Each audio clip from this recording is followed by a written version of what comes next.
All right, guys, welcome back to Appalachian Intelligence. We're going to dive right in here. Your hosts, as always, Justin and Ryan. Producer Lance is hanging around here somewhere. He'll pop in a little while. We've got a very special guest for you guys today. This is a lifelong friend of mine. He actually was a huge and an integral part. And I don't know if I should thank him for this or slap him on the hand every now and then, but introducing me and my wife, he was a huge part of that. Brandon Rasnake. Snake, how are you, brother? I'm good. I'm here to put the special in special guest. Well, that's what we like. That's my job. No, I'm just playing about the whole wife thing. Monica, if you're listening, I love you more than anything. And Snake, thank you very, very, very much for putting me and Monica in contact with each other and allowing this love to grow to fruition. Monica, you're welcome. Me talking you into dating that stallion. Yeah. See, you're already the best guest we've ever had right there. That's it. That's falling on deaf ears, Brandon. She doesn't listen to us.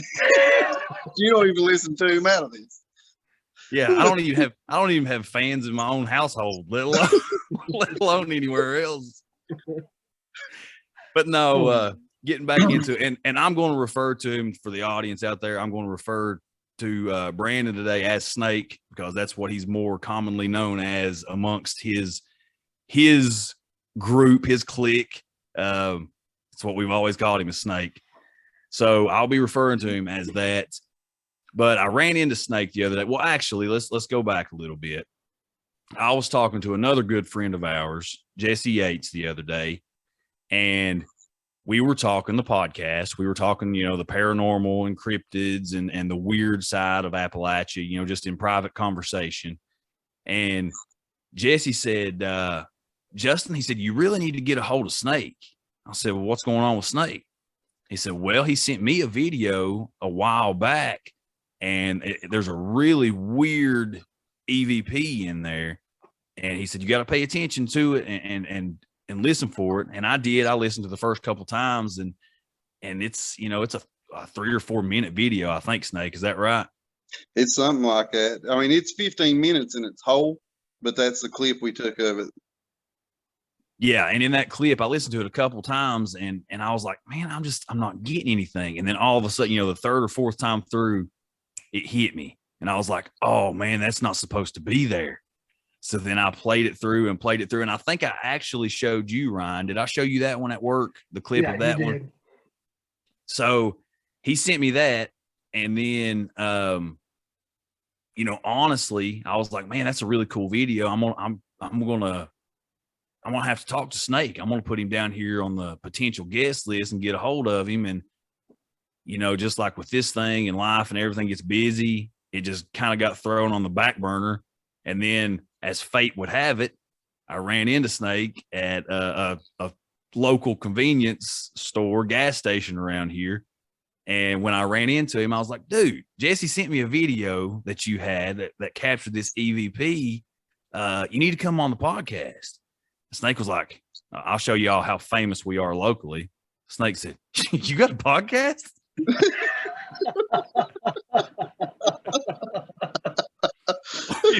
we've got hundreds of downloads in Philly and Memphis, but people that I went to high school with have no idea we have a podcast. That's how good we're doing pushing it. I mean, now in your defense, since I'm new, I've listened to them all. Well, good. That's great. We're sorry about episode 1. Yeah, everybody's man. That was a trial run, just a trial run. But anyway, we got to talking. Long story short, we got to talking, and it turns out Snake had quite a few more stories than just this one little lone EVP video. So, Snake, I think this has been a pretty decent introduction to let them know our relationship and how this whole thing works. So I'm just going to let you jump right in, man. I'm going to let you tell your stories in whatever order that you want to tell them in. And, you know, if we got any questions or whatever, we'll jump right in, but take it away, brother. All right. You listeners will have to bear with me. I know these two guys are pretty well spoken as compared to my twang. To get to my house, you have to drive to hear banjos.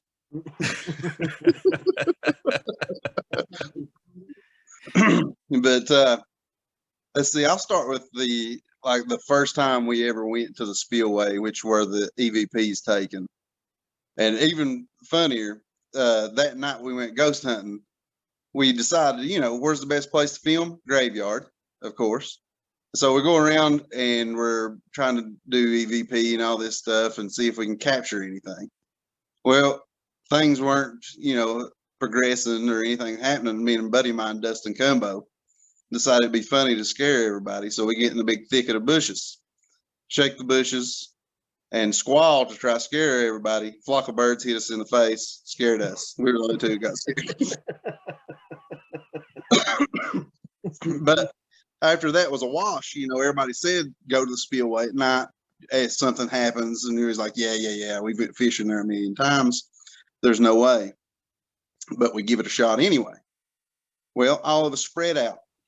And I can't remember who had the camera, but there was like 4 of us. If we filmed the vehicle getting out and we go around, we go our separate ways, and Dustin and I go to the floodgates. And we're standing at the floodgates where all the water comes out of the lake, and we see somebody coming down the hill absolutely getting it. And we're like hollering for everybody, what's going on? What's going on? And as we gather, we notice not a soul was up on that hill. So we all group back up together, go back to the vehicle, and one of the doors are open and the interior lights are on. And that was the first time we went to Spillway. And moving on to the story at hand where the clip's taken, I was telling a friend from work about this story, and she was like, well, we got to go down there. And I was like, okay. So we go down there, and we go to the floodgates as I'm regaling her with the story and pointing where everybody was and all this. And I'm like, yep, when we got back, the interior lights is on. And we get to where that new stage that they just built, you know, about 5 or 6 years. I say just built, but it's been there a while. But anyways, we round the corner to where we see my truck. And as soon as we round the corner, my interior lights kick on.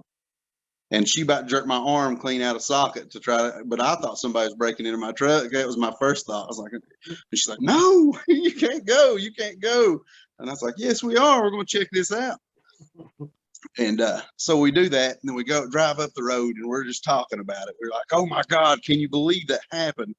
And she's like, well, you got to go. We've got to go back. And I was like, you know what? Yeah, we do.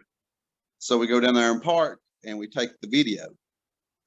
And to describe it, you know, instead of, you know, just watching it, and Justin said he was going to post it for y'all, and you can tell us what you think it says.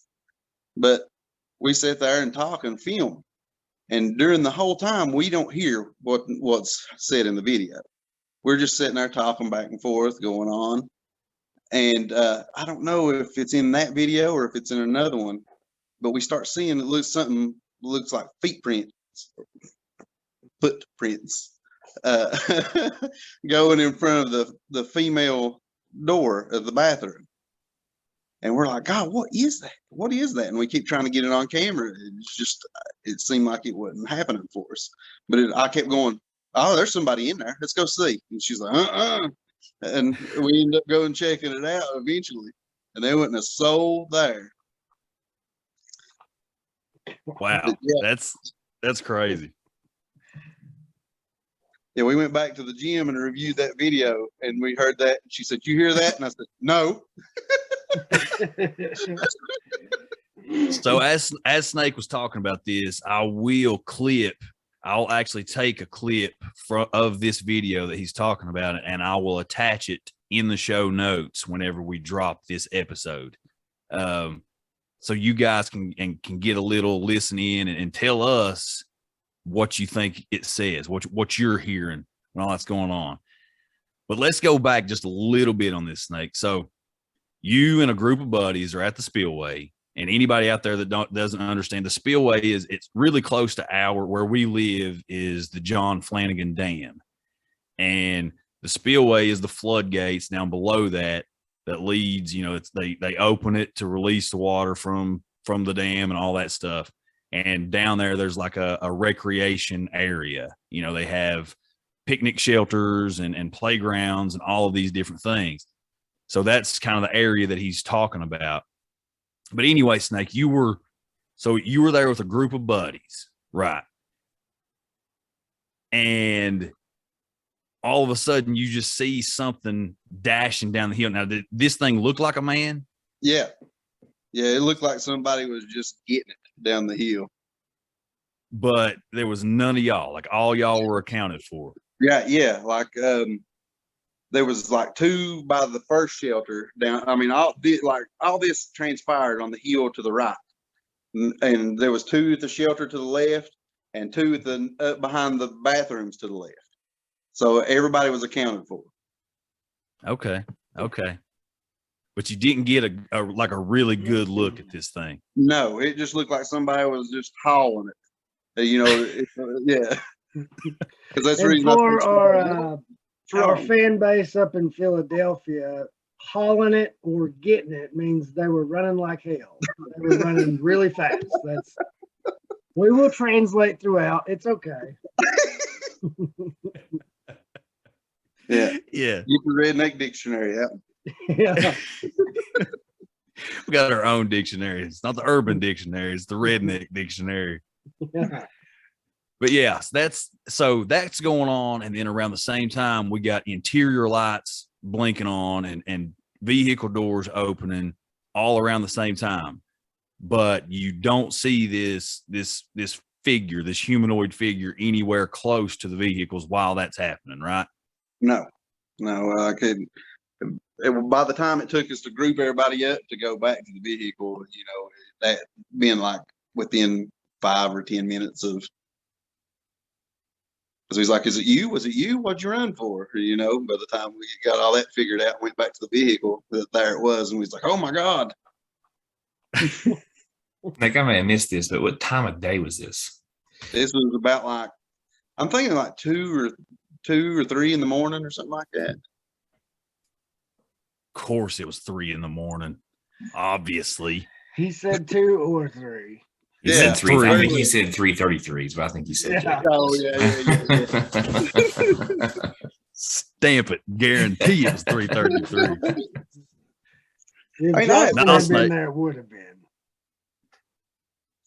No, that's crazy. That is crazy. I'm sure that was because, I mean, look, here's the thing. You could always say, well, yeah, it's just some crackhead, that was meth head. We used the correct vernacular. It would have been meth head. Yeah, sorry, meth head. It could be, somebody like that, walking the road, whatever, and just take off. But I mean, look, that area, it's pretty secluded. It's not really close to any houses. And the way you're talking, 2-3 o'clock in the morning, even meth heads got to sleep sometime. And running down that hill without like tripping and falling and breaking something in its own right is pretty impressive. Yeah. Oh yeah, for sure. Like it's pretty much straight down and full of vegetation and rocks and everything else. Yeah, for you guys out there listening, the hill that we're talking about, the area that we're talking about, it's literally straight up and down. I mean, you're not talking like just a gradual little knoll we're talking like steep hillside. So for anything to be running down that at a, hauling it or getting it, that's a whole different story. Man, I like it, Snake. What more? Give us some more. Well, see, I'll continue to elaborate because it's all personal theory why that stuff happens there. Because I've always told, like, say you drown in Flanagan, that if they didn't recover you after so much time, you'd sink down, and eventually that's where you came out, was through the floodgates. Sure, yeah, makes sense. And on top of that, you know, once upon a time, there was a whole community up there. And, you know, that place was built in the 60s, you know, and this is a time, and I know people listening wouldn't understand, but you guys will. Like, say you died in the coal mines, they weren't going to, you know, just pack you out right then and there and shut down everything because you're dead. They just prop you up against the rib and take you out after the shift's over. So worrying about somebody's grave when you're excavating the land, you know, to make the dam, it's not a far stretch for me anyway to just say that they disturbed and moved a lot of people. Heck, maybe piled them up there. I don't know. Yeah, that makes sense. That does make sense. We can't prove you wrong. That's the best part. Yeah, that's technically right. Technically wrong. But let's see. I went back there another time too, and nothing extreme happened except for like a little red light went on at one of the picnic shelters.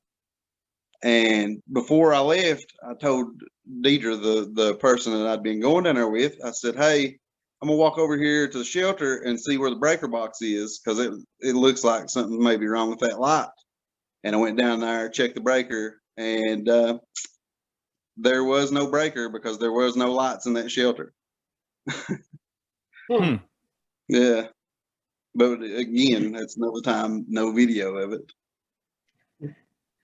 Well, we have one video. That's pretty good. 1 out of 3 ain't bad. I don't care what Meatloaf said. 1 out of 3 ain't bad.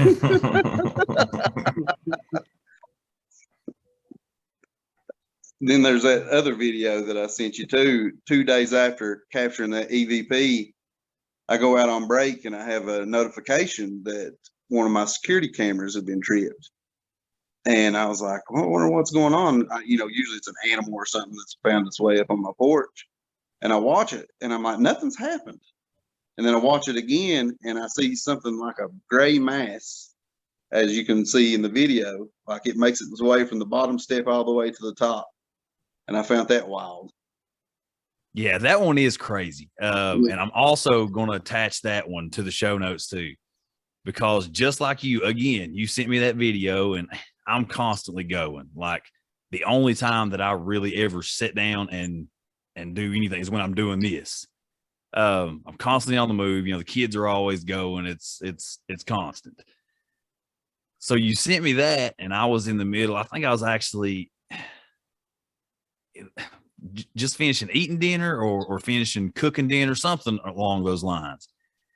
And, you know, I was talking to you, messaging you back and forth, and you sent that video. And at first I watched it and I was like, there's nothing here. Snake, what's he trying to do? Like, is he pulling my leg? But then the same thing, like with the EVP video, I kept watching it. I was like, whoa, wait a minute. And it's just like he said it. It's just like he explained it. There's something, there's some kind of, I don't even know how to describe it. It's some kind of shadowy or foggy, misty mass that you can see coming up like from the bottom step to the top step toward the security camera at his home. It's pretty wild, but I'll also attach that one so you guys can check it out. So you said that was 2 days. That was 2 days after the second trip to the spillway? No, it was after the first, the EVP one, the one where we captured. Yeah. So you get this crazy EVP, and then a couple days later, you get this shadowy, misty mass on a security camera. That's a little freaky. That's a little freaky. Listen, Brandon, that sounds like the start of a funnel ghost, and you don't want to tussle with those guys. I can direct you to a website that'll let you learn all about them, and it's very informative. Ryan, quit crapping on our party. Shut up. Funnel So, ghost. have you had any have you had any kind of paranormal activity around your house, since this video or anything like that, anything out of the ordinary that's just strange? Not since. It's like, it kind of showed up and then it's like, okay, well, there it is, just packed up and left, I guess. And do you get notifications like that from your security cameras often? That's the one. I get like deer in the backyard or, yeah, something like that. But that's the only one that's ever been that buck wild.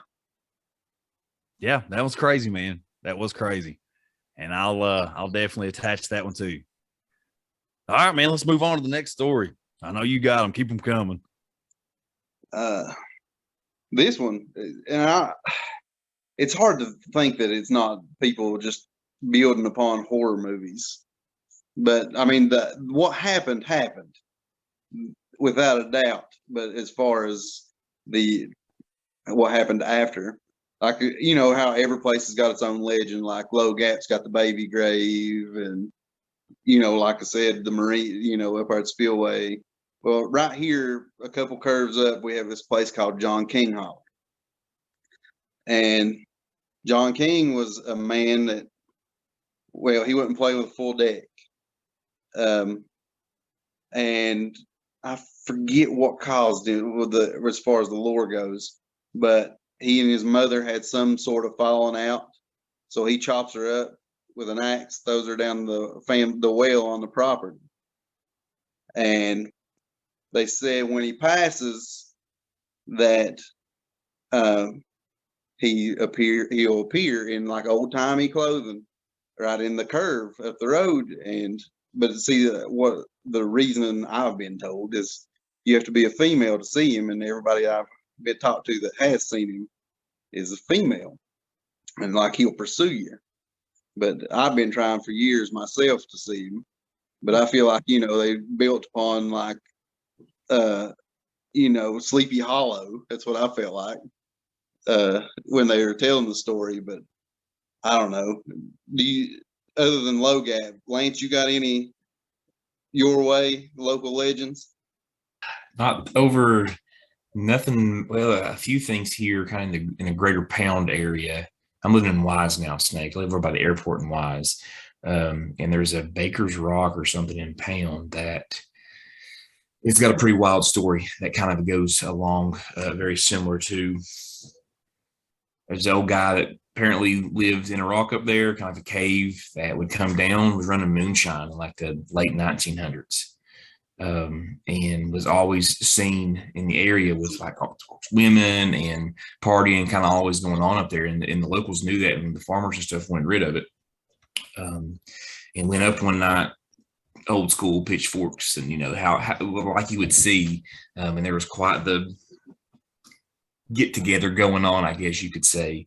And yeah, and they went up and was going to lynch him, get rid of him. And he took a stand there, had some of the women take a stand with him, and it kind of went back and forth for quite some time. They eventually got rid of him and killed him.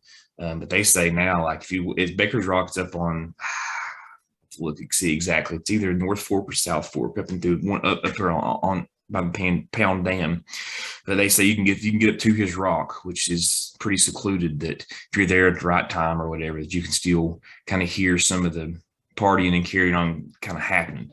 Now, I thought it was just a typical local lore, local legend, like some of these good old mountain stories that we have. But I actually had a young man in class this last semester who, when we kind of started this podcast, and I kind of got in with Justin and Ryan kind of talking about it, I was just me asking if they had any stories or anything. And he kind of brought me onto this. And he said that his father, who I know well, is a pretty good, just a regular good old boy that not going to BS you too much. When they were in high school, got up there, a couple of his buddies, and there's definitely clanging and banging and things going on around that rock. And he swears that as he was turning to leave, they saw something emerging out of the cave that was a silhouette of something that they were, pretty scared pretty quick and took off. That's one that I've heard, and I have other people that I know in the Pound area that have told that story as well, and have kind of backed up some of the things that he's said. Now, I haven't experienced it myself or not seen Baker's Rock myself, but have heard multiple different unrelated sources kind of say some of the same things. So pretty interesting kind of locally. Now, there's another one that I've got that Justin, I've kind of told him, I have not told Ryan this one. You need to make sure Ryan's on camera when he sees this, because his reaction to this is probably going to be pretty good. But I got a buddy that I work with that his uncle is a bit of the black sheep in the family. It's just, just typical crazy uncle that every family has. And says they were on High Knob, four-wheeling and mudding back in the 80s. And they had gotten off the beaten path, following a road, and then kind of got to this line of trees in the forest. Lights kick on, forest opens up, military police comes out, says, "You boys got to get out of here." They turn and left, and he, to this day, tells the same story and swears there is a deep underground military base on High Knob. Boom, baby. Another reason we're going to High Knob. Yeah, I want to go. And he sticks to it, and he's been 25 years. The guy working with it sticks to the story to this day and repeats the same, like never changes. It's always the same thing. So who knows? So not only are we going to High Knob to find Bigfoot, to find the wood booger, but we're going to go find this dumb that's keeping all kinds of cryptids up there. They got them in cages. I know they do. They got them in cages, and they let them out in the evenings to let them go feed.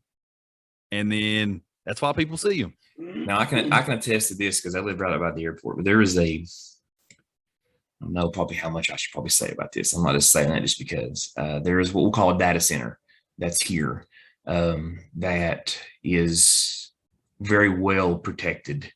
I mean, you can drive by it like right now. And from my house, it kind of sits adjacent, and you can hear the turbines and stuff of the generators that cool the servers. And apparently there's a ton of mystery around this as well. But for the most part, there's government and big business, big corporations have their data stored on these servers, right? And there's highly secure, unbreakable type servers that I know if you drive by the backside of it, there are six or eight tractor trailers like attached to the building.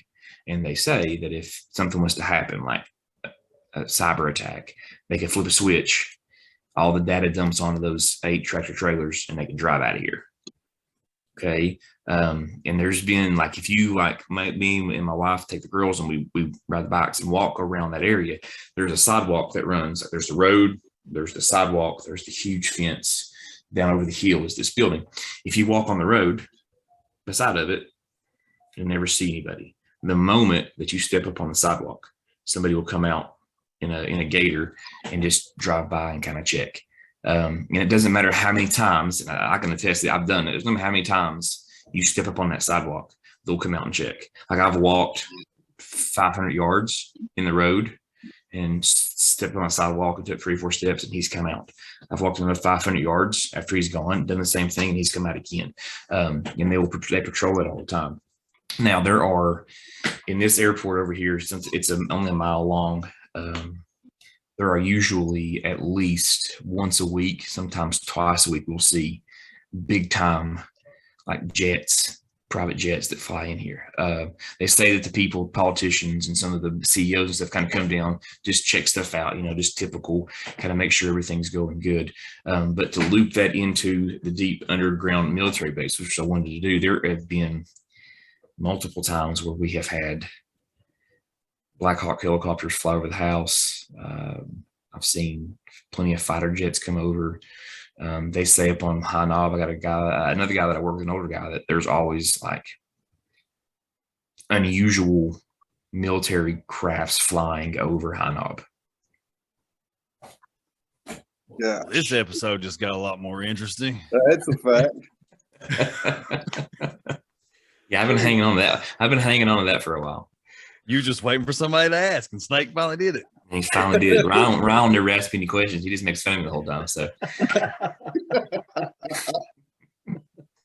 Wow, man, that's And like we jokingly, like me and my wife, we jokingly refer to that building as the End of Times building. It's the EOT building because it's just like when they were putting it in, I don't know, 6 or 7 years ago, I knew a contractor that was working on a fence. Okay, the fence itself is 4 feet in the ground, and it sits up 12 feet in the air.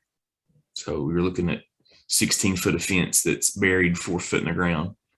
And it goes all the way around. It's pointed at the tip. There's cameras everywhere. It's an interesting place. One of my buddies, I was trading muzzleloaders with him, and there's another building kind of off. It used to be the hangar. It used to be like a little bar restaurant up here that company kind of bought and uses it as their like the construction. They keep building supplies and stuff. It's I don't know. It's a quarter of a mile by the way the bird flies from that building, right? So he's a local police officer. We were trading muzzleloaders. He wanted me to try one. And just for years before muzzleloader season started 4 or 5 years ago, we met over at that parking lot, and he brought the muzzleloader out and we just looked at it for a second. And I threw it in the car. I gave him the other one. We just kind of chit chatted for a second. It wasn't probably 3 or 4 minutes, and there was 3 or 4 of those guys came flying over, wanting to know what we were doing while we had guns on that premise. While we were there to just leave, we couldn't be there or anything. And the guy's like, "Hey, look, I'm a cop. Like this, we're not doing anything. You know, I'm a police officer. And no, you guys got to get out of here. You can't be having that stuff around here." Wow. So I don't know. And there's probably people around that know a lot more about it than I do. But like if you ask, like just general people, like just people that live around here, what's going on, like what's that there for? Everybody just kind of knows it's a data center, but nobody really knows exactly what's going on. Well, man, if you think about it, like if you were gonna put some kind of military base, or if you have something that you really want, you don't want a whole lot of people messing around and checking out, where better to put it than Wise Virginia, baby. Ain't nobody coming over here. Right here at home. Exactly what I was going to say. So I don't know. It's interesting. And they're working on building like property right beside of mine. They're building the fences up. Like it's the same type of fence. They're supposedly building like a solar area to kind of help power it in case something goes down. I know AEP and ODP both have lines that go in case one of them goes down. The other one, it just kicks over to the other one. Nobody's with OPP anymore. Yeah, you know me.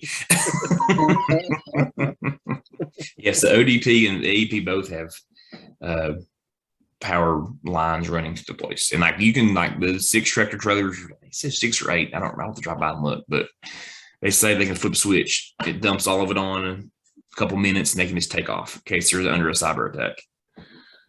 Well, Lance, obviously here, we're all thinking it. I'm just going to be the one to say it. There's only one obvious scenario here. You have got to break you in this place. You have to. You have to. There's no other choice. You don't have fight that tiger, buddy.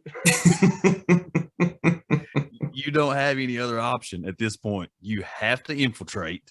You don't even got to break in. Just infiltrate it. Act like you work there. Do it like a spy movie. Like you can't even get on the sidewalk without somebody showing up. It's crazy. Oh, you can. We're going to figure it out. Yeah, they're used to seeing you now. Wow, man, that's awesome. But no, I mean, that's what I've always thought. You know, the moment that you told me this deep underground military base story from this guy, that's what I was saying. I was like, you know, where else would you put it?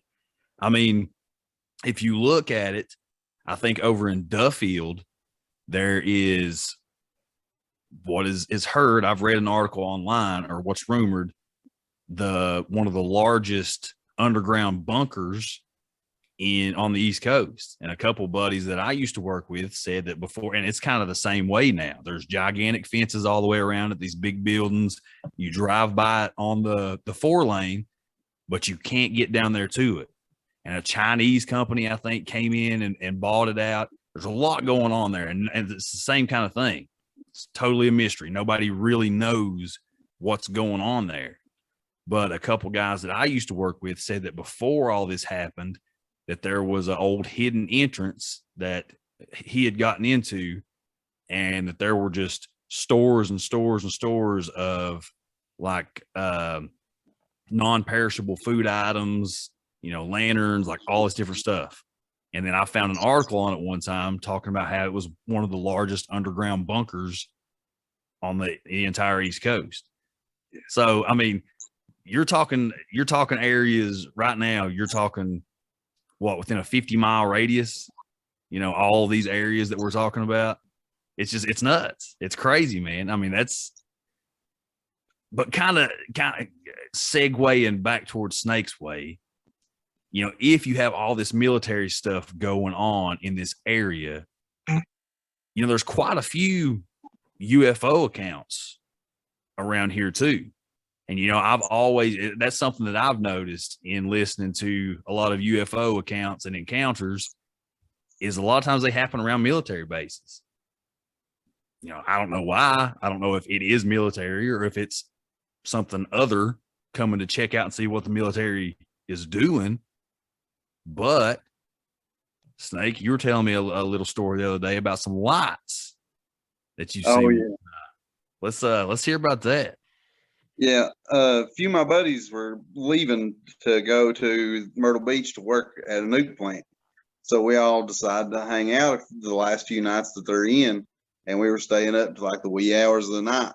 So we all are standing out on our buddy Derek's mama's back porch, and there was like 3 or 4 of us, and they all can attest to the same, that we were all saying our goodbyes. And this is during the era of the razors and all this stuff. So I think it was the summer of 2006, because that's how much it stayed with me. We go outside and we're saying our goodbyes, and I'm telling you, it looked like it was going to touch the mountaintops. It was like a huge blue ball, and it was just going, and we were sure that it was going to smack straight into Big A Mountain over in Russell County. We were 100% that it was going to, so 100% that we all slept maybe like 3 or 4 hours apiece, and was back down at Dee's Mama's, and we sat there and watched the news all day long, because we was going to wait for this meteor to touch down, this UFO to be seen, something that was going on. But I'd never, it was like the size of a truck coming through the air, and it was just bright blue. Yeah, that's nuts, man. That's nuts. That's crazy. I mean, Lance would say just ball lightning. That's what I was going to say too. Really? Yeah, ball lightning, man. Yeah, these guys, Snake, you can't tell these guys nothing. No, they don't believe anything.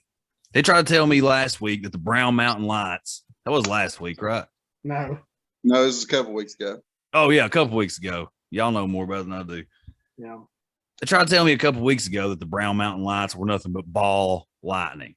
These guys, I mean, I don't know about them, Snake. I did do more looking into that, and ball lightning can last up to 1 to 2 minutes. How far can it travel, though? I don't know, but they've got a video of one that's following a train forever. Like when it touches the tracks, it keeps its shape, and it would catch up to the train and then back off. There's another video too I saw on YouTube where it comes down, like this is on this person's sidewalk. It's on the Ring camera, and it like traces up and down the sidewalk. It just moves back and forth like it's on a string, just back and forth for for quite a while. And this one guy that was talking about ball lightning, he was talking about it went through a window, like through the glass, like it wasn't there. It's crazy. Yeah, well, I'm pretty sure this big giant blue ball that Snake is talking about here is probably not ball lightning. I would agree with that. I would agree with that. You're the one that put the ball lightning into my mouth. I didn't say it was ball lightning. Well, you accused me of that before I got a chance to even say anything. I had a chance and I took my shot. Okay, very judgmental. I had a chance. I took my shot. I'm judgy. All right, I'm judgy. Ain't nothing I can do about it. But no, that is crazy. To kind of piggyback on that, I know this is Snake's story, but him saying these things have triggered a few things in my brain. Where we live, past the airport, you take like a right-hand turn to get onto the main road. And it was the summertime. I wish Haley was still awake. I'd holler at her and have her come tell a story. We were driving to her mom's house. She lives in town, and it was right at dusk. Still a little bit enough you could still see the sun kind of below the mountains, but it was still dark on, kind of how it is in the summer, and about 9:30, 9:45. We're pulling out to turn right, and Haley hits me. What's that? What's that? What's that? What are you talking about? She says, look, look, look. So I look up above the trees, and there is a red light with a white light underneath it, which you would think is a drone, right? Kind of very similar to how those light, but it wasn't blinking. It was just sitting there. And it was probably, I don't know, 300 feet above the houses. And it was just kind of hovering. It just there, just sat there, never moved. And we stopped at the stop sign and watched it for quite some time. And I fly drones and have flown drones and kind of know the flight. It wasn't a drone. At least any drone that I have seen or played with or watched videos on or anything like that. So I said, well, let's turn right on the road and we'll get a better look at it back over. There's a lot of pine trees there. So we'll get a better look at it and we'll see kind of where it's at. So we make a right-hand turn, drive 50 yards past the pine trees. Nothing there, completely gone. Yeah, that's crazy. And my wife, who is a skeptic, I mean, she's not. I'm much more into this stuff than she is. She to this day tell you she saw a UFO. Yeah, that's pretty nuts. Yep. There was the airport's right there too. It could have been a lot of things, but it was not. I've sat out here for many hours and watched jets come over, and we're on a main kind of major commercial airway here too, where we're at. We see 8, 10, 12 big time jets at night usually coming through. And during the day, I've never seen anything like that here in my 11 years of living here now. Yeah. Well, again, like you said, I know this is a Snake story time, and I feel like we keep hijacking it, but I was just getting ready to interrupt you guys and go, Snake, you just got to bully your way in. I'm so in. I want to hear these stories too. I'm telling you, I pictured these two as little kids passed out in their room. Both of them blue rings around their mouth because they never breathed because they were talking to each other, and their parents just come in. Oh, I grew up with them. I know. Snake was the same way. He was the same way. They're trying to get him to shut up. Tell him some stuff. He was the third person in the room, blue mouth, passed out. You hate that boys, ain't it? That just hey, we're talkers. It's in the water. Anyway, but to piggyback on that one, I was with my dad and we were traveling to visit family in West Virginia going along 81. And I've got a couple different ones. But this is the early one. I was probably 9 or 10 years old, and it was really late at night. And we were, like I said, we were just traveling 81, talking. I think he let me have a cup of coffee, which was a terrible idea, on his part because I didn't shut up the rest of the trip. And he was quizzing me like on history trivia, Civil War trivia, all this different stuff. So we're talking back and forth, and all of a sudden, we see this, what I thought was a plane at first, kind of following the interstate. But then I noticed it wasn't blinking. So I smacked him on the shoulder and I said, Dad, look up there. What is that? So he looks up, he's checking out. He said, I don't really know. I don't know what that is. And it just it stayed with us, as we were traveling. It was really late. There wasn't a whole lot of people on the interstate at all, besides the big trucks. And this thing flashed really bright and stayed constant really bright, and then stayed with us for this happened over the course of probably 3 or 4 minutes. It flashed really bright, stayed with us, and then all of a sudden just took off like a rocket. I mean, gone. Like it was out of here. And at that point, I was always a weird little kid. I'm still a weird little kid, but I was big into UFOs and stuff then. I was like, Dad, do you think, fully expecting him to say, you're stupid, shut up. No, it's not what you thought it was. Before I ever got it out of my mouth, he said, that was a UFO. That is a UFO. I have no idea what that was. So, and you can ask him about that one. He'll tell it to you, and still he gets animated and riled up when he's talking about it. But then just probably wasn't more than a year ago. I was here on my front porch, and it was late at night, and I went outside to maybe unplug the filter or the pump on the pool for the night. And I'm a sky watcher. I love watching the sky. You know, I'm always, you know, looking at the moon, looking at the stars, looking at the constellations. You know, I'm a big time sky watcher. So I get back up on the porch, and I'm looking out over across the field, over toward the tree line, the horizon, and I see this cluster of stars, and there's a star way, way, way off in the distance that is blinking. And I was like, oh man, that's a star burning out. You know, how cool is that? You know, I'm watching this thing burning out, you know, something that's happened probably millions of years ago that I'm just now getting to see. You know, all this stuff is running through my head. Well, this thing is blinking like crazy, but it starts blinking different colors.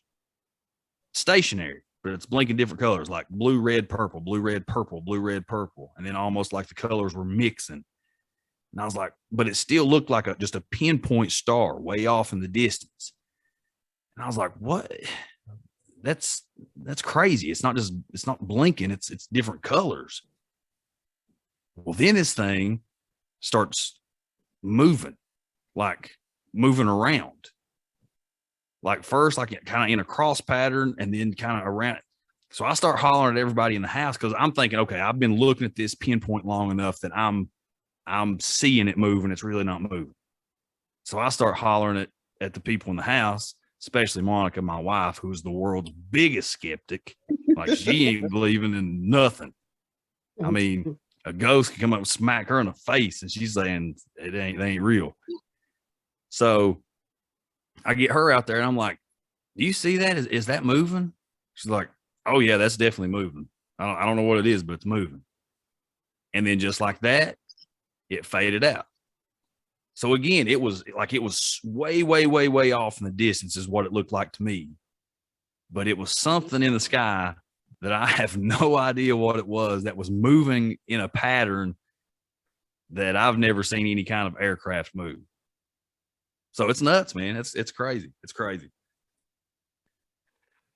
Oh man. My favorite part was how long ago you said that star burnout. Thousands, hundreds, tens. Nobody knows, Ryan. Nobody really knows. So anywho, special guest Brandon. Yeah. Oh, he's still here. Yeah. Oh yeah, hey, yeah. Hey guys. What's up? Glad you could have me. We don't do this. Go ahead. Sorry, what? I said I think I've got like two more, I think, in me.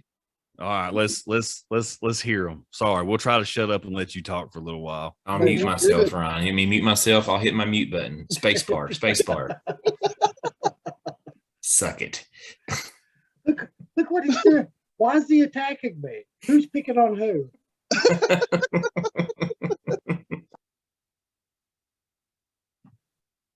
Excuse me for being a good host.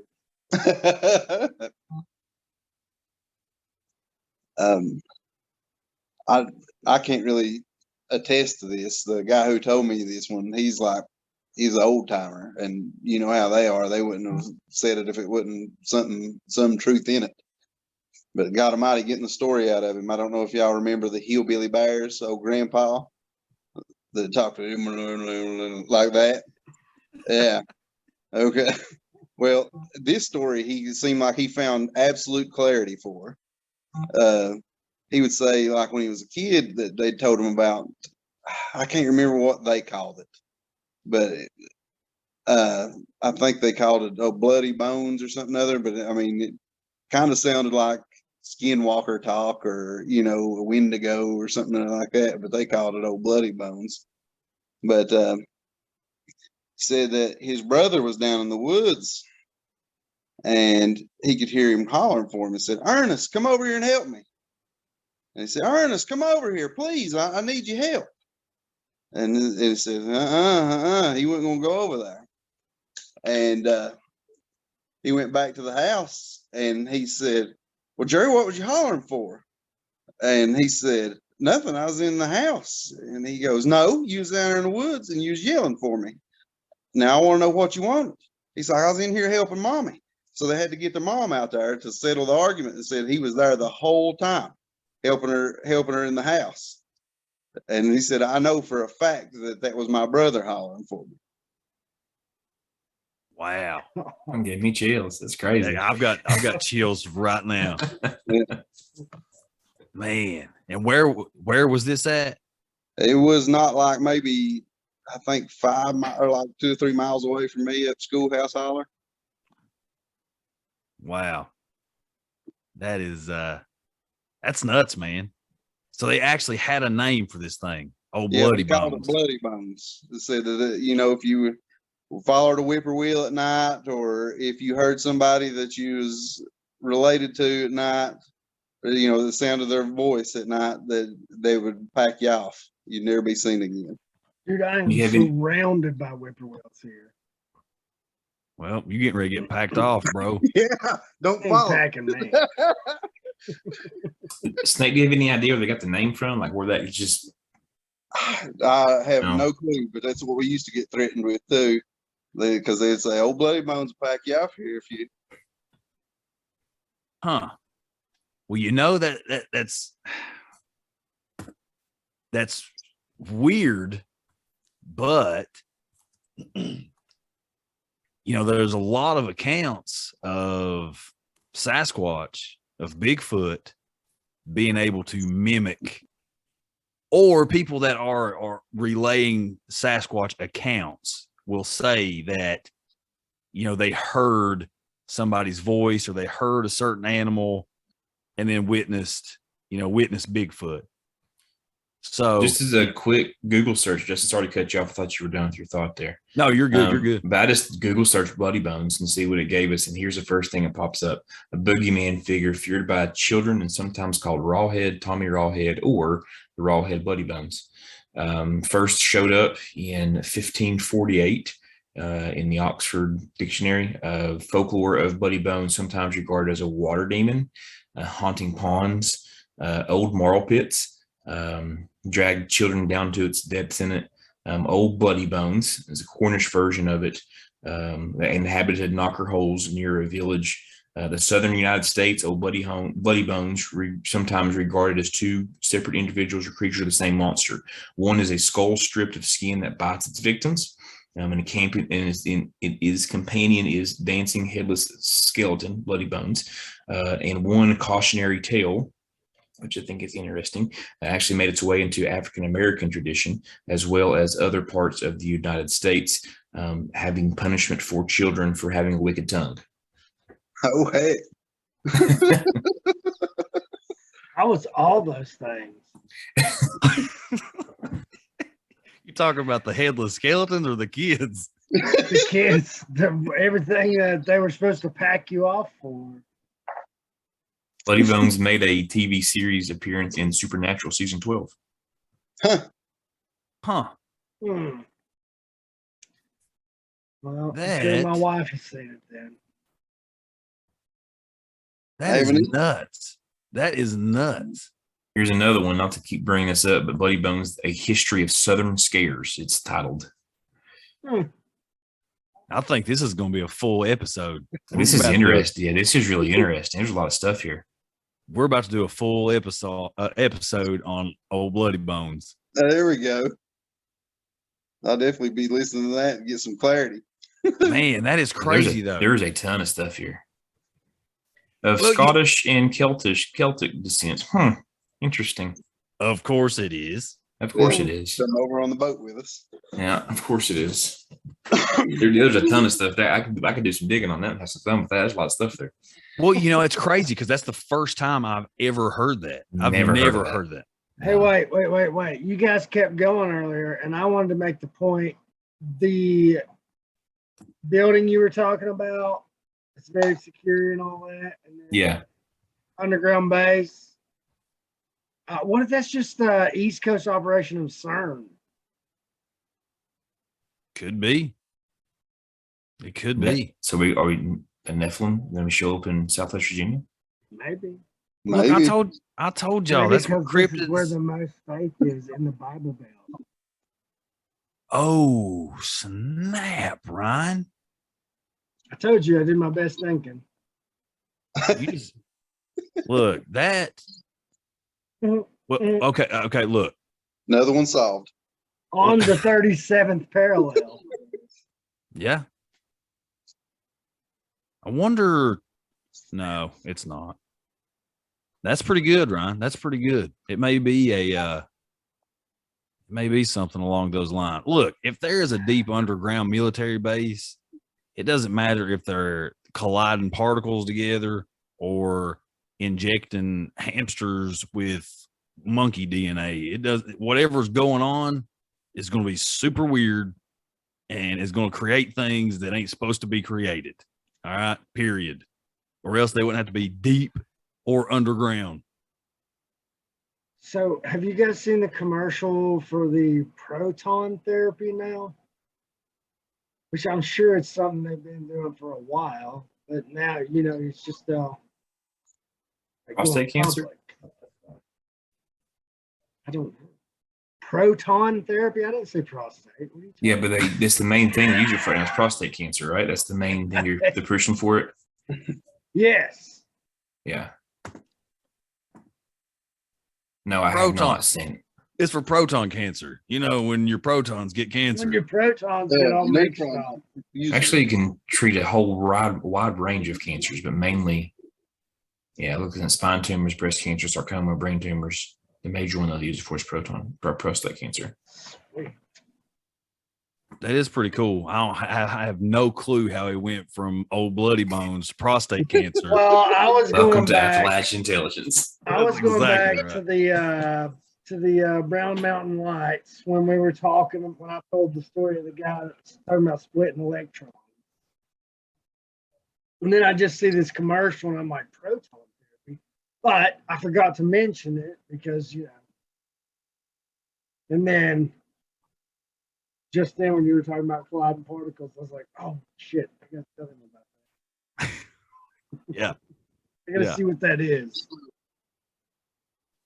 Man, that is nuts though. That story's pretty crazy, Snake. And I think that's a really cool aspect of where we live in our area is how much has been passed down from these old timers, like you call it. You have so many of these stories that they heard. And I mean, really think about it, okay? Like our generation, not so bad, but the generation now, these kids, my kids, they're not out in the woods. They're not hearing these stories. They're constantly occupied by some kind of screen in their face. There's no more.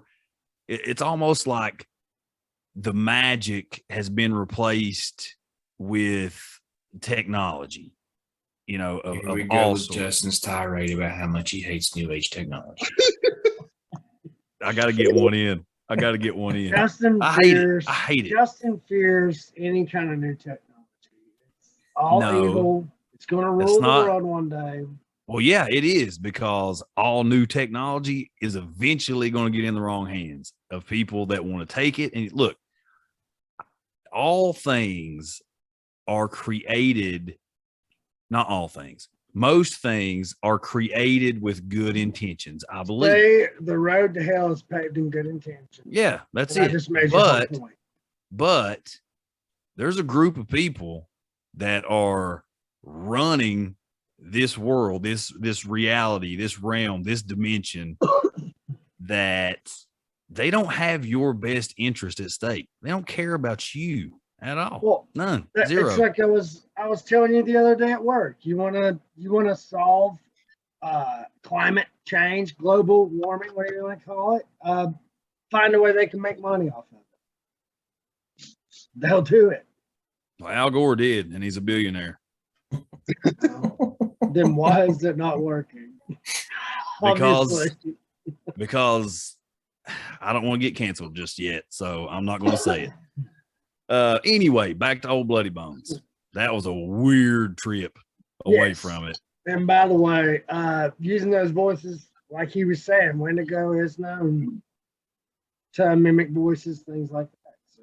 Yeah. Yeah, you have like accounts from different cryptids, the Wendigo, like he said, the Skinwalker, Sasquatch. Like That's a pretty common. That's almost a pretty common thing with most cryptids. Excuse me, right? Is some sort of mimicry to kind of draw you in. And pretty much any story of a fantastical animal or creature you can think about it. Think about the sirens or anything. They're doing some type of mimicking to get you, kind of draw you in. Yeah, well, I mean, I'm sure if they stand there, in their full true form, it's not going to be very tempting to go hang out with a headless skeleton or a fleshless biting head, Hey, you don't know what people are into. It might work for you. Oh, I'm sure there is an OnlyFans for everything. There are people that pay for feet pics. Yeah, it's crazy. I'm so confused about that. But I don't want to go. No. That blows my mind that I've never heard of that. But back to, the old timers talking about all that before I got rudely interrupted with my hate of new technology. It's just, our kids aren't hearing these stories. I didn't hear as many stories as my dad heard. He didn't hear as many stories as his dad heard, and on and on and on down the line. You get back to a time where that's all there was for entertainment, was conversation. All there was this mythology and folklore and spending time in the woods, in nature, doing these different things. There was a time when our ancestors, they were at one, they were one with everything that was going on around them, outdoors. Now, I got to beat my kids outside sometimes. I mean, if there was old bloody bones, running up and down the driveway right here, they might not see him for hours. He used to be Bigfoot. Dude starved to death. That's why they call him Bloody Bones now. Yeah, ain't got no kids to capture. Ain't nobody outside. And then they think it's like some kind of hologram or something. I can see it now. I get a message. Dad, somebody's got a projector down here in the driveway. They bring back Tupac, so it's clearly they can do this.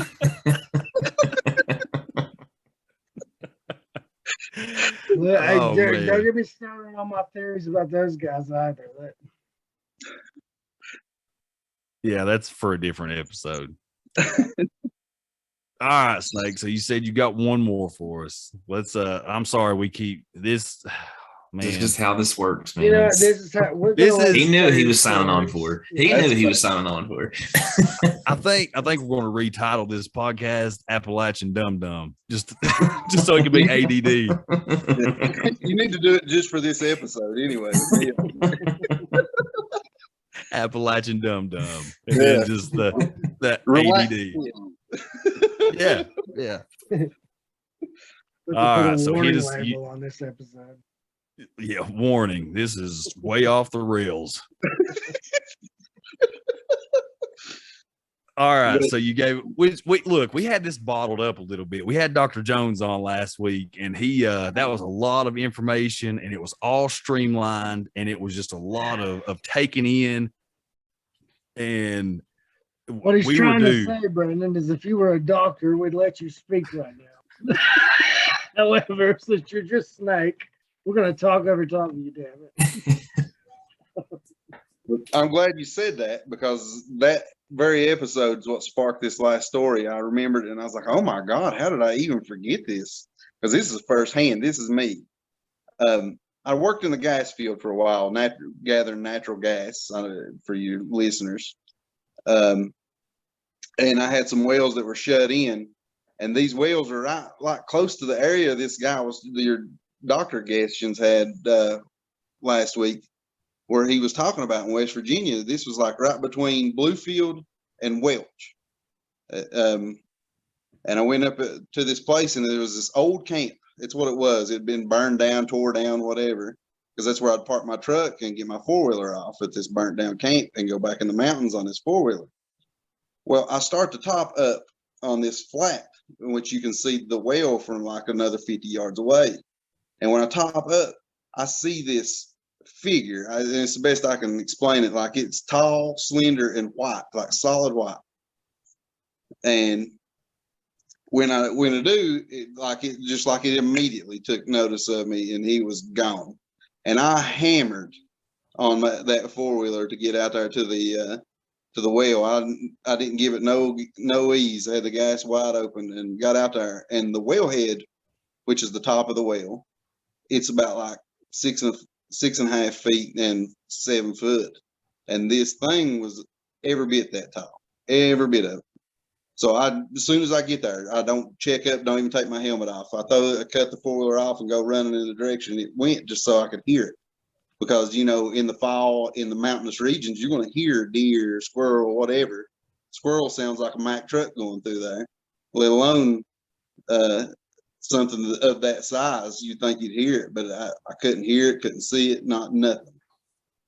But when I heard him talking about all those, the things that was going on in that West Virginia area, it just struck me. I was like, oh my God, how'd I forget? Man, that's nuts. So It was solid white. Solid white. Okay, I got two thoughts here. I have two thoughts. Thought number one is I have no idea what that is because it doesn't sound like anything. And thought number two, Snake, is that only you would see something that's totally unexplainable, that's 7 foot tall, totally solid white, standing upright, and take off after it like a bull in a china shop trying to figure Well, I had a four-wheeler, man. I had a means of egress. Not Snake. He runs toward danger. Did he just say egress? Justin. He did just say egress. That's a whole different story. We'll talk about that after we record. Dang it, man. That is nuts. Wow, that's nuts. Anyway, back to this sighting. Do you boys have any idea what this could be? No, I'll have to look up that website. Hold on. Producer Lance, get on your research right now. Tall, slender, all white. You're our research. It's gonna guy. say Yeti, right? I mean, well, maybe not slender. I mean, Yeti. You're talking big buff dude. have you hair on it, Snake? You say? Well, I mean, I didn't get like right. Right. Sure. Yeah. It's slender though. You'd probably think. Yeah. Well, you know what? How long ago was this, Snake? 2018, I think. So 3-4 years ago. Yep. Man, that is. I mean, I'm a pretty good Google searcher, but I don't know. Tall white alien. Here we go. Tall white alien cryptids. Oh shit! I find it wild because it's a very secluded place because there wasn't a house in miles there. Okay. And I only went to those wells once every 3 months. So, as far as foot traffic. Was it pretty a dry area, Snake, or was it more of a marshy area, or you remember? Well, down towards the camp, it was marshy, but up on the flat where I seen it, it wasn't. All right, boys, here we go. Tall white aliens are said to be between 6 and 7.5 feet tall. Their tall, slender bodies have a pale chalk white color. These extraterrestrials are said to thrive and be seen most times in dry atmospheres and dry areas. They have very large eyes that are blue. They're called white tall whites, are said to be physically weak, lanky limbs, and can propel faster than a human runner. Charles Hall was a nuclear physicist and an ex-military American weather specialist. It says that 1964, near Nellis Air Force Base in Nevada, he had an interaction between the military and a group of tall, white, human-like extraterrestrials. Did you say sweater specialist? Weather. I probably did. It's weather specialist. I was trying to say, like, all right, guys. I don't see any Christmas tree around this office. He's developing tactical sweaters. Dang it, he's definitely neighbors. No. Oh my god. You don't know how much it took for me to hold back until you were done, Lance. Well, you should have just jumped in. I couldn't hold back, and I couldn't get to the mute button in time. Yeah. So I just had I was just reading. I'm not sure what I said. I think you When said you said- sweater specialist. Yeah. That's all I could think. I didn't even hear anything after that because all I could think. Weather specialist. Okay, yeah. You did say sweater, and I was I'm trying sure to that do I did. I was trying to figure out the acronym for sweater. I was like, it's got to mean something else. A lot of times my brain isn't, or my mouth doesn't work as fast as my brain does. Oh my gosh. Whew, that was a good one. No, that was the Okay. closest. That was a quick search. It gave me that, and the fact that he couldn't hear it and it was gone. I mean, it leads to a possibility, at least. Yeah. That is, I mean, that is wild, Snake. That's crazy, dude. Like, I would freak out. Oh, You were I totally- was after. You were Yeah. totally by yourself, right? Just me. Yeah. There would have been a tall, slender, brown figure in the back of my drawers. That's exactly what would have happened there. Man, that's nuts, dude. That is nuts. Oh man. So, okay, we have humanoids running down a steep rocky bank. We have EVPs. We have shadowy masses. We have UFO or gigantic orb, whatever you want to call it. We have old bloody bones mimicking people. And we have a tall white extraterrestrial, possibly. Snake, you are a flipping magnet, son. You're a magnet. Apparently. That's what I was going to say. He's like a magnet for this Yeah. shit to happen. That's Yeah, that's crazy, dude. That's crazy. I know. I don't know what happens. No wonder there's so much wrong with you. I come by honest. No, So man. let me that's- ask you this: is this other stories that you've told us? Did it happen after your experience with the dam? No, the damn thing just happened this past November. Like Oh, okay, the okay. with the EVP. Gotcha. I was trying to get to a focal point of maybe, something cause all this other stuff. You become more of a lightning rod for abnormalities. Yeah, that would But make obviously sense. not, Well, yeah. well, you can't really say that because the big UFO that was 2006 around a bunch of people. That could have just been just what it was, a random account. Yeah. Did Um, anything happen when you were younger? Not that I know. Not really. Yeah. It's kind of wild. well, here's what I'm getting at.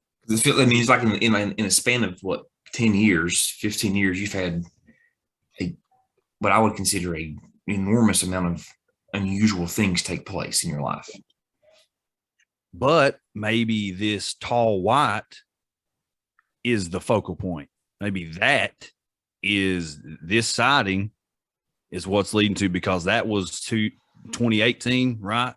Something, yeah, around about 2018. Okay, that's 2018. Since then, we have 3 trips to the spillway, seeing another upright humanoid figure getting it, booking it, hauling it down a hillside, lights flicking on, doors opening, all the stuff that he's had, from the spillway and around his home with the security camera. That's all happened after seeing this tall white. That sounds like a log. It sounds like some kind of logger. Tall white. it I'll have does a sound pint like of- a beer, doesn't it? I'll have a pint of tall white. Give me a pint of cold white, please. Well, So get a brewery. Yeah. So I don't know. I mean, it's Stone Man Brew too from last week.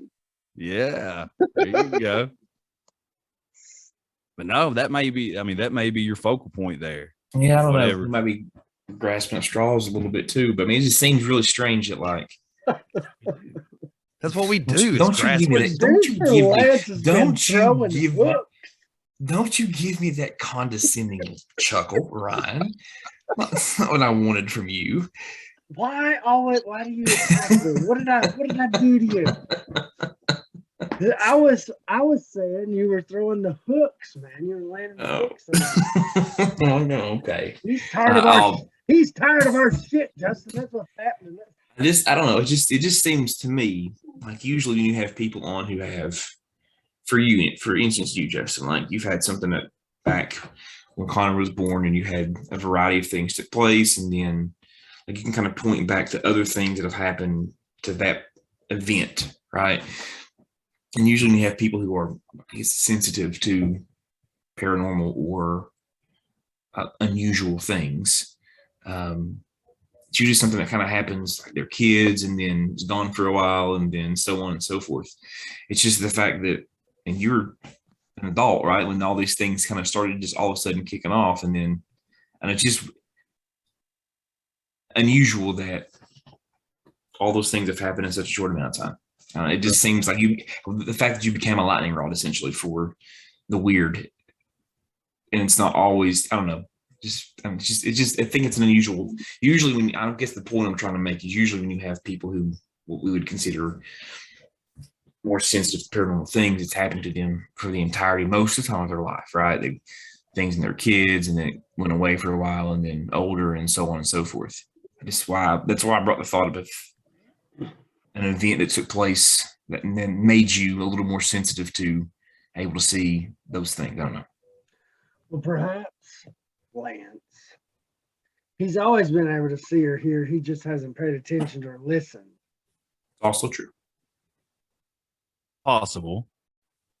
Or Snake. I didn't mean to sound so condescending. Let's cut right down to the chase here. When did you start practicing witchcraft? Well, he's on to me, so hey, son. or pull out the Ouija board. Oh, a lot. Like really? We were all the time when we were kids. Oh my God, that reminds me of one more story. I knew it. That's what I do, son. Yep. Like I'll tell this quick one. Like when we were kids, we were talking to a spirit, and of course, we're all accusing each other of doing something. And we were in this back bedroom here in this very house I'm in. And we were like, if you're real, send us a sign. Dad's outside mowing, kicks up a rock, slings it through the window. But what? Yep. But that's not the best one. The best one is my cousin and her fiance come and borrowed a video camera off my dad to record something. That's not the point. But as they were going home, he was absolutely flying because he bragged how fast his car was. He wrecks and gets killed right there in front of Brad's auto, right in that curve. They're going down Sand Lake. And when they took the vehicle to when they hauled it back to like a junkyard, the camera and her engagement ring and a few other things got stole that was in the vehicle. And so my dad and his brothers, and I think a couple of the sisters get together and use it. And they ask it like, who has the stuff? And it spelled out the name of the person who had it. And it was right there in Honaker, and they went and got it. Whoa. Wow. Yeah. Oh, man. That's insane. Are you Are you your dad's firstborn? Yep. Oh, shit. What if they promised you for that stuff bag? Oh, man. Maybe that's why you're starting to experience this stuff. And like full stop, not to derail the conversation, but when that cat's tail moved into the screen while you're telling that story, I peed a little bit. I did a triple take. I was like, oh God, it's a squid arm. Cthulhu's coming to claim me. It's Cthulhu. For Christ's sakes, get out of that house. We haven't even talked about Lovecraft. Man, that's wow, that's crazy. That's crazy. So, I mean, there's still, you hear a lot of stories open up with, well, me and my friends were just piddling around with this Ouija board. Knowing that now and having him saying that, well, this makes a lot more sense. Yeah. Yeah, it does. Not saying That's that. Not in a. That's when it started happening. Yeah. Well, possibly. I mean, you don't know of all. I'm sure stuff goes around a lot, goes on a lot around you that you don't really pick up on because of, other things going on or whatever. But, when you're out looking for it or, with a group of buddies that you're kind of playing off of each other anyway, or out in the woods, totally, completely by yourself and isolated. I don't know, man. Look, Snake, that's what we do on this show. We investigate, okay? As you can tell. We're And investigators. I solve. We've already been over this. Lance agrees with me. I've solved every case. Have I not, Lance? 100%. 100%. Yeah. He's batting 1,000. Hey, 60% of the time, he works every time. I am the keeper of all approximate knowledge. I guarantee I almost know 90% of what I'm talking about. I almost know 90. Well, no, Snake, man, it's been great having you on here, dude. Like, that's anything else that's coming up in that brain before we go. Because I honestly, dude, this is taking me back 20 years right now. Like, I could sit and listen to you sitting in the locker room again. Yeah. Yeah. I have clothes on though. You guys a lot to be our friend. But no, man, I could sit and listen to you tell stories for hours. I mean, I honestly could. You're a great storyteller. I just love listening to you speak because you do it so passionately, and that's what I love about it. And I'm sorry that we kept cutting you off, but I think it's really cool. Like, tonight has felt like we might as well had a little campfire emoji right here in the middle of our screens, because it's honestly felt like we've sat around a campfire and just shared stories back and forth. There's been things that everybody has said that's been like, oh yeah, there was this one time. And I mean, dude, I love that. I love that but that's this area, man. That's what I keep that's what this show is about. That's what we keep trying to talk about, is that's this area. Everybody, whether they are willing to come on a podcast or, some kind of content that's being created and let other people hear their stories, they still have them. You're still going to hear them in confidence, or you're going to hear somebody who knows that somebody who told that story. That's this area. There's so much that you hear, almost like you were talking about, almost every holler, almost every, small little town, small little community, they all have their stories. And like I've said 1,000 times on here and will continue to say for forever, I believe that with every myth and every legend and every story, there's at least a hint of truth in there. Where there's smoke, there's fire. Absolutely. Yeah. Absolutely. But no, Steak, we appreciate you coming on here, man. This has been a blast. We're going to have to do it again sometime. You're going to have to rack your brain, do some kind of hypnosis and get some more of this stuff to come to the surface. Don't do that. Just try to remember. If nothing else, I'll go around and talk to some of these old timers again and see if I can't find any, at least old stories. Yeah, Yeah, man. definitely, Absolutely. man. That's that's a little side project that I want to do at some point too, is just get a collection, just like a book, just a collection of stories, from these old timers and different, just different people, different traditions, legends. I'd love to do that. So yeah, be working on that, and we'll get together and we'll make it happen. Sounds good, man. Guys, it's been good. Yeah. Snake, again, we appreciate you, brother. We'll do it again. And until next time, y'all, we'll see y'all later.